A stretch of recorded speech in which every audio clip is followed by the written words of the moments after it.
Time to play the game. Time to play the game.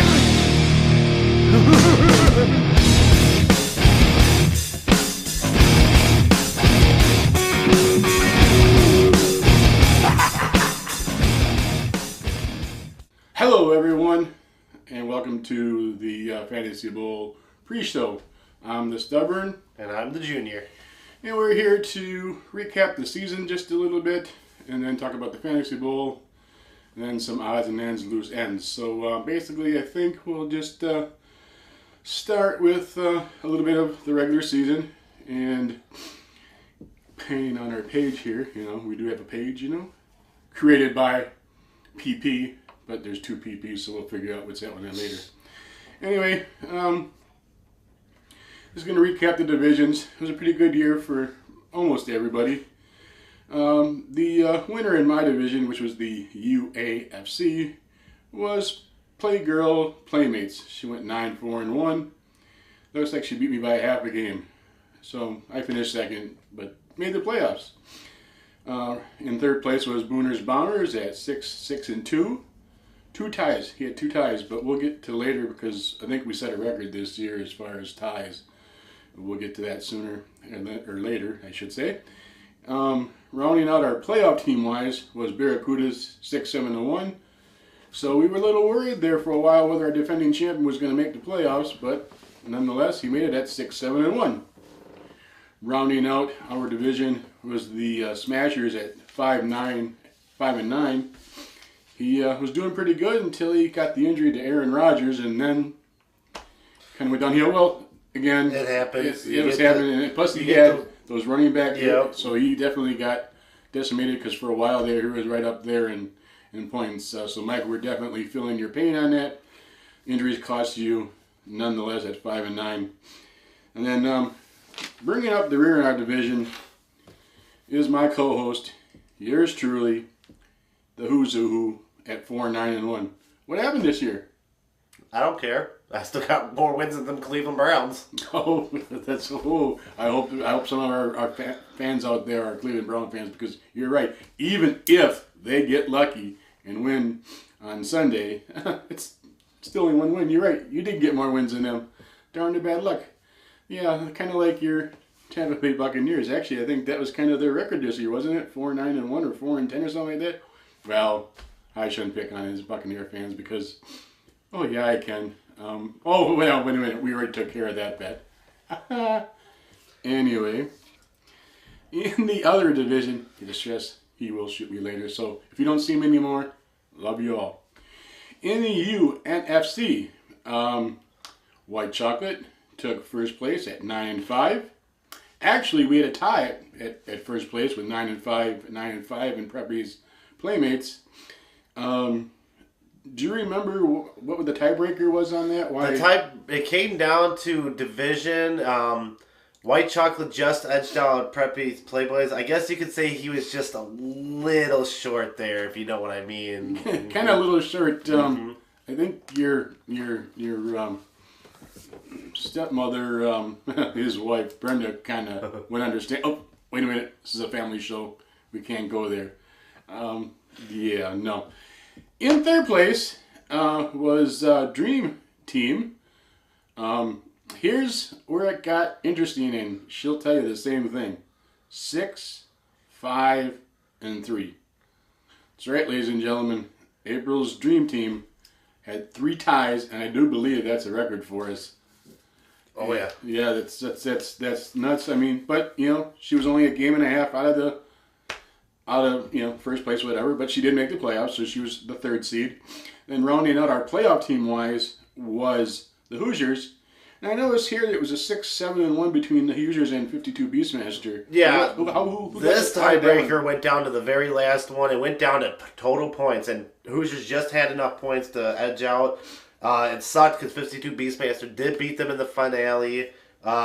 But that only helped their chances to tie everything out. But unfortunately, didn't score enough points than what they needed to do to beat the Hoosiers. She had a better year, but just not enough to make the playoffs.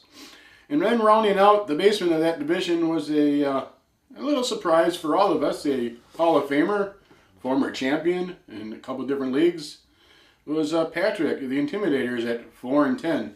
What do you think happened there? I really beg to differ. I don't know what happened. I mean, it looked promising. I mean, I'd have to go back and look at the whole season to see if there was an injury or something, but from what I could tell, I thought he was on paper. It looked like he was making a playoff spot for sure. I agree. 4-10, definitely not what the Intimidators or Patrick would tell you. Standard to his season. So basically, then what we have here, and then is we'll run through the playoffs, and then we'll do some other things after that. So in the AFC, it was the number one Playmates versus the Barracudas. Like I said, defending champion made it. So 1-4. And then 2 and 3 seeds were Norm's Nasty Boys and Winners Bombers. The winner of that match turned out to be Playmates. She edged him out, looks like 203 to 111. So Playmates advanced. And then in the second game, Norm's Nasty Boys defeated Winners Bombers 221 to 202. So that was a pretty close game. But again, yours truly advanced to the next round. Going to the other division here, we had the number 1 seed White Chocolate versus Hoosiers. And we had our upset. Number 4 beat number 1 seed White Chocolate 214 to 170. What do you think happened there? What happened there was just a matter of her not getting the points from her players, but also calling the play of Spider 2-Wide Banana. No, I'm just kidding. Anyhow, Hoosiers just decided right at the right time. You got to click it at the right time for your points. Put up one of his better point totals, and that's why he advanced. That's why he advanced. So that then, that gave us our final 4 in our conference championships, both in the NFC and AFC. I'll start with the NFC first. Again, it was Playboys, Play something, Duke's Devils, I don't know, Heinz Variety. I'm sure we'll finally, and this PP stuff will come up later, but I'm sure he'll maybe get a different name so that we can distance himself from his wife Brenda. Anyway, it was Playboys and Hoosiers. Playboys advanced 218-204. Was it a close matchup? What do you think? That was a very close matchup. It came down to just a move maybe by Hoosiers that they would have made. I mean, surprisingly, being a Colts fan, didn't put in Frank Gore. They put in Frank Gore. That's a completely different situation. We're talking about Hoosiers then in the title game rather than Playboys. But, I mean, it happens. You make those moves. But this is why he's a Hall of Famer. This is why he's been doing this for years. So, and that's why he finds a way to win. Then Preppies is in. So he's in. So, yes, he is in the Fantasy Bowl from the NFC. Going to the AFC. Little AFC. That's my division. It's where Norm's Nasty Boys played the other PP team, Playmates. Yeah. Well, I'll just go to score and then I'm going to have you take it over because I'm just not really happy about it. But anyway, the Playmates won 261 to 231. Take it, Junior. It was just a grinder here. I mean, these two fought it out. They had all the stops, but Todd Gurley just decided to show up, and that is where my grinder is right there. 70 points plus points he puts up. Quarterback numbers. He is a grinder right there, and that's why Playmates is in the title game. Yeah. You know, I was kind of happy because I was just cruising along pretty much during the suspension of Ezekiel Elliott, and I had Ezekiel Elliott back. I had D backs. I was good. I was rocking and rolling. 231. That wins most games. But like you said, Todd Gurley put it on. And Playmates did beat Norm's Nasty Boys to advance to the Fantasy Bowl 261 to 231. Before we make our predictions, why don't you go over, some notes? Now it's time to break down this matchup Yeah. and see just why these two teams and how it all stacks up. They're two of the top 4 scoring teams, with Preppies being number 2. You got Playmates being number 4. Both of them are looking to win their second title. We've gone back and done all the years. Obviously, we don't have the stuff from the DFFL because that's way back when technology was just starting up. And due to financial reasons and lawyers and all that stuff, we all had to go with just from our sister league of the XFL on up. Both of them have each won a title. Both of them looking to win their second title. Interesting fact here is it will be Preppy's second straight title appearance. They did lose last year. Hopefully they can rebound from that. This is also Playmates' second time in the title game in the last 3 years. Last time they were in it, they won. The last time these two teams faced was a 221-185 victory by Playmates, which Playmates does hold a 2-1 advantage over. So look for Preppies to try to even up the series. Also on the line here, Preppies is looking to try to gain the total points champion, about 93 points. It's still within range. He gets about 94 more than the total points leader. We could see a 4-time champ. Either way, between the top two in points, we are looking at a 4-time total points champion, which will break the record for that is currently set at a 3-way tie. Yeah, you're saying whether that's me or the whether it's going to be Norm's or Preppy, whether it's going to be Norm's or Preppies, one of them will be a 4-time champ, which will break the tie. Which currently they're two of the 3 teams that owns also Intimidators as a 3-time total points champ, but unfortunately nowhere near where they could make it. So it's either going to be Norm's or Preppies taking their 4th total points champion. And that could happen because it's happened before. A couple of years ago when it was Patrick versus Bruce in the other league. I think Patrick won it, and then he came back and devastated in points too, didn't he? So, 100 points isn't nothing. So, brother, give me something, okay? Just give me some peace of mind that my season wasn't all for naught. Give me a second. Okay. All right. Well, anyway. So, yeah, that's what we have. And we have the Playmates versus the Play Boys. God, say that real fast. Don't do that when you're drunk. But anyway, yes, that's our matchup. So it's P&P versus P&P. As you noticed in chat, that's how I said it. I said P&P, so no one knows who I'm really going to take. They're not going to know until after Junior makes his pick. Well, as you saw, I've been doing my picks as I do every year. I'm 4-1 this year when picking on them all. The only one I picked wrong was Playmates. Thanks for that, by the way. Really wish you could have let me have that, but nonetheless, sit there, broke this matchup down. Todd Gurley will not be playing for Playmates, so that's going to be a huge deficit. But looking at it all in all, I got to go with Preppies to win. I think Preppies will win the title, but will not take total points. Oh, sounds good. Sounds good. Yep, so I'm going to go now on record and say who my PP is. And my PP is going to be the Hall of Famer, the Playboys. It's kind of hard to go against them. The Todd Gurley factor plays in a little into it, and we're going to mention something there a little later about that as well. So, yeah, I have to take the Playboys to win the championship this year in the 2017 season. Anything else to add before we move along? Nope, I think we pretty much broke down the Fantasy Bowl. If you guys want to feel free, we do have a section. Go ahead and comment who you think's going to win. Obviously, we would like the 2 people who are not in the title game not to comment because obviously you're going to pick yourself.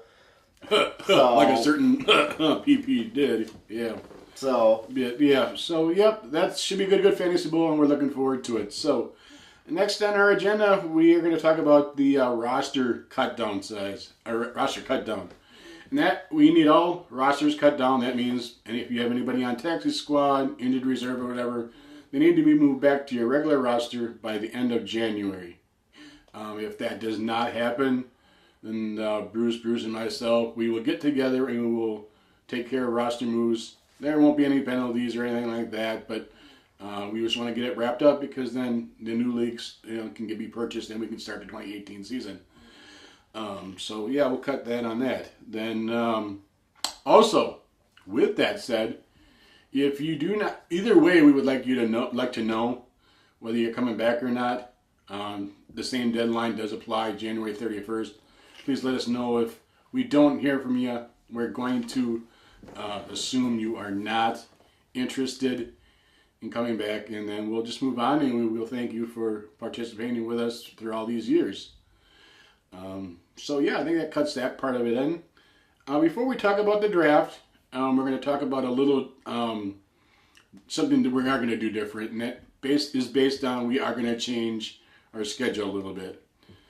This is a first time that it's been done in any of the leagues I've been in. I have suffered the Todd Gurley situation.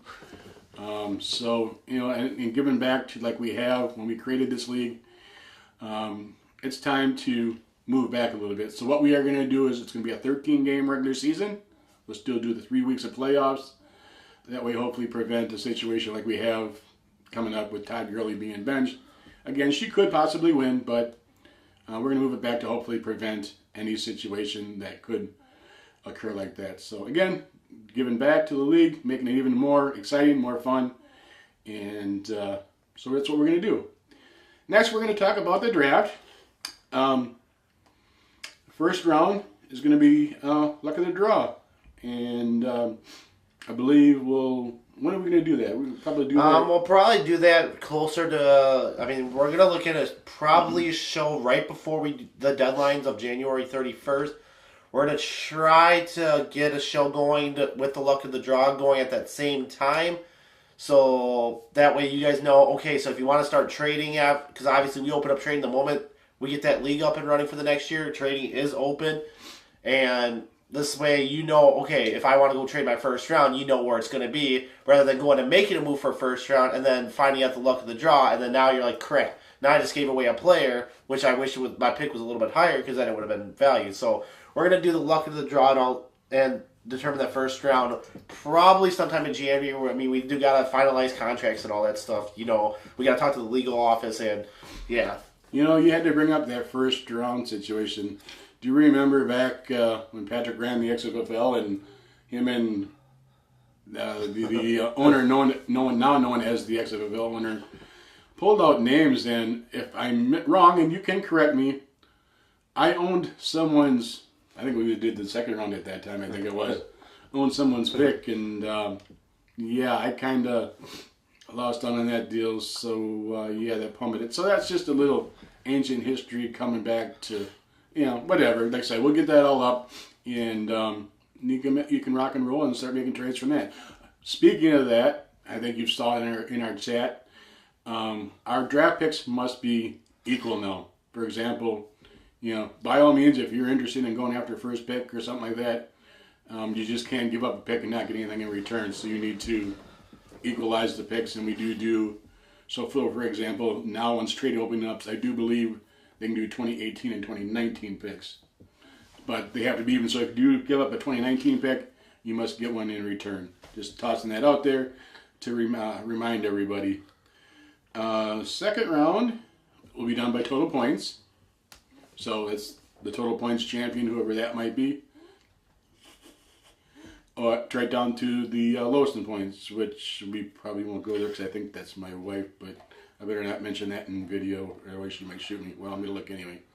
No! Wait. Oh! Did I look at this wrong? Unless my wife tanks it, guess who might have the last pick in the second round? God, you're on the roll this year, dude. Oh, what happened? I don't know. My watch doesn't tell time. Oh, wow, okay. Well, anyway, that's how we're going to do second round. So, wow, that'd be kind of interesting. Why? I'm first and you're last. Although, joke's on you. The joke's on me. Because we did a trade, so I'm pulling for you to get first because that means I own your pick, so therefore, it doesn't matter. Yeah, I know.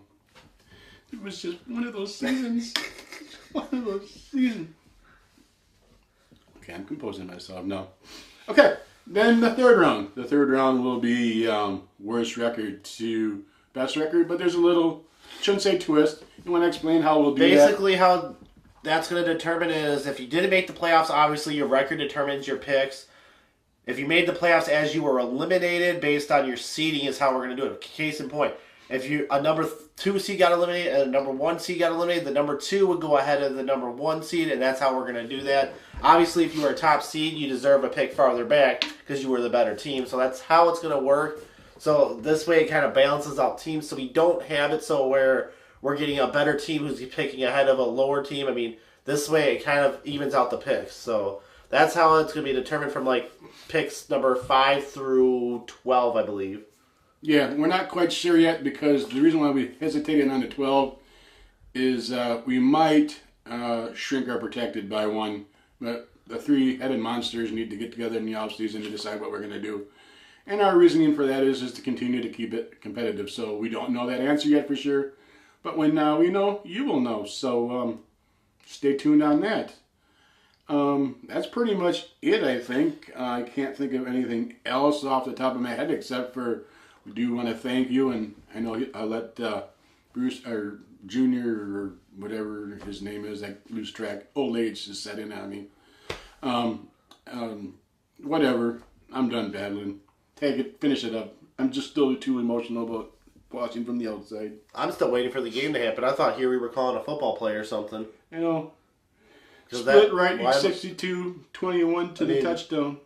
I think that's why I have the headset on. If we're not calling a game, I mean, geez. Well, then what the hell are we here for? I guess, God, fine. I'm done. We're done. Close it down. Bye. We'll see you all later. Catch you later. And on that note, you guys have a great off season, and we'll talk to you soon. Time to play the game. Time to play the game.